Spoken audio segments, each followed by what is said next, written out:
네, 그럼 이번 관세 협상 결과와 관련해 이화여대 국제대학원 최병일 명예교수와 자세히 얘기 나눠보겠습니다. 네, 교수님 안녕하십니까? 안녕하세요. 네, 일단 우리보다 먼저 협상했던 일본과 유럽연합과 비교해 보면 우리도 상호관세 자동차 모두 15%로 합의가 됐습니다. 선방했다 이런 평가도 나오고 있는데 어떻게 보십니까? 네, 우리는 해야 될 아주 최소한의 기준점을 맞췄다고 생각을 합니다. 그 이유는 일본과 EU가 먼저 협상을 했기 때문에 그것이 상당한 기준점이 됐고, 우리 입장에서는 이제 FTA를 체결한 국가이지 않습니까? 그리고 이제 독일, 일본과 미국에서 특히 자동차, 철강 같은 경우에 경쟁을 하고 있는데, 기존에 우리는 관세가 없이 수출하고 그들은 2.5% 관세를 내다가 이제 같이 15%를 내니까 우리 아마 기업들 입장에서는 예전에 유리했는데 지금은 똑같아졌다. 그런 면에서 이제 더 경쟁 압박이 든 것 같고, 그렇지만 그만큼 이제 트럼프 2기 행정부의 상호 관세, 품목별 관세 장벽이 너무나 높았다. 그리고 그것을 극복하기 위해서 시간도 부족을 했고, 주어진 여건 속에서 나름대로 잘했다. 그 단어가 이제 선방인 것 같습니다. 네, 그렇다면 이 상호 관세를 15%보다 더 낮추는 건 어려웠던 걸까요? 네, 지금 보면 이제 상호 관세를 15%보다 낮춘 나라는 딱 하나 있죠. 영국입니다. 영국은 먼저 이제 초기에 협상을 했고요. 네. 만약에 대한민국도 굉장히 이제 초기에 일본이나 EU보다 앞서서 협상을 타결했으면 아마 거기에 준하는 게 됐을 것 같은데, 이제 일본이 하고 EU가 따라하면서 그게 중거점이 됐거든요. 아마 그 한국만 예외로 하기에는 굉장한 이제 대가가 컸을 것이다. 이렇게 생각을 하고 있습니다.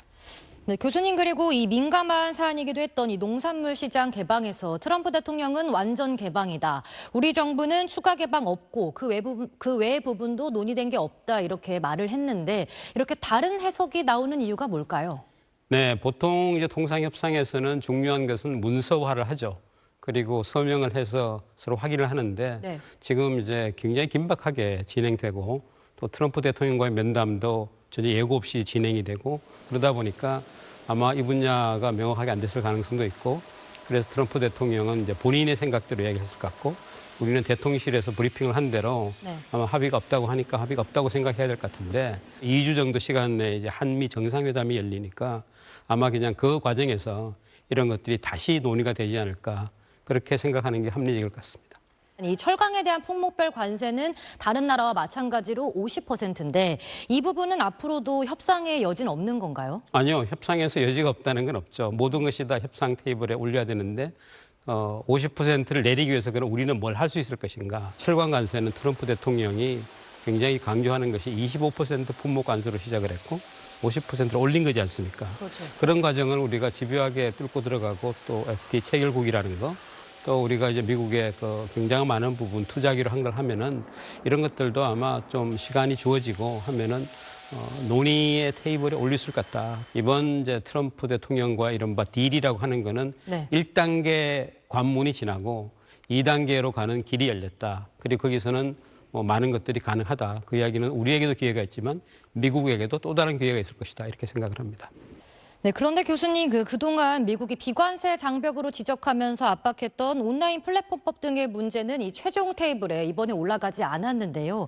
그럼 이것도 이제 추후에 논의가 있는 걸까요? 네, 아마 이 문제는 이한금 본부장이 워싱턴에서 협상 끝나고 나서 이제 백브리핑을 하면서 네. 이 문제가 계속 논의가 될 것 같다. 딱 꼬집어서 얘기하지는 않았지만 미국의 관세 또 비관세 장벽에 대한 논의가 굉장히 집요하다는 이야기를 했고, 이 분야의 사실 논의가 하기에는 굉장히 시간이 부족했을 거라고 생각이 돼요.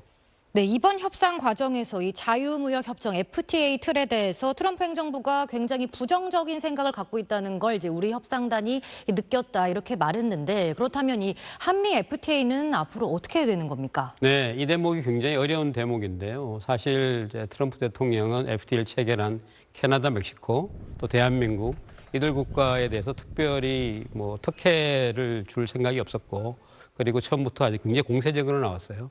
근데 그나마 일기 때는 우리가 한미 FTA를 틀로 해서 재협상을 해서 살아남아 있죠.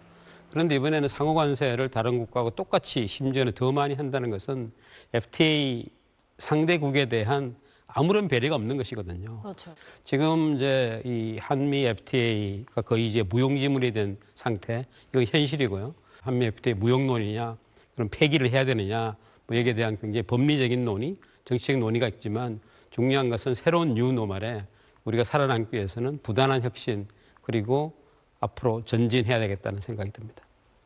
네, 교수님 말씀 잘 들었습니다. 고맙습니다. 감사합니다. 안녕하세요. SBS 주시은입니다. 오른쪽에 구독 버튼 보이시나요? 더 많은 뉴스와 라이브 이벤트 궁금하시다면 이 구독 버튼 눌러주시고요. 항상 저희 SBS 뉴스 시청해 주셔서 고맙습니다.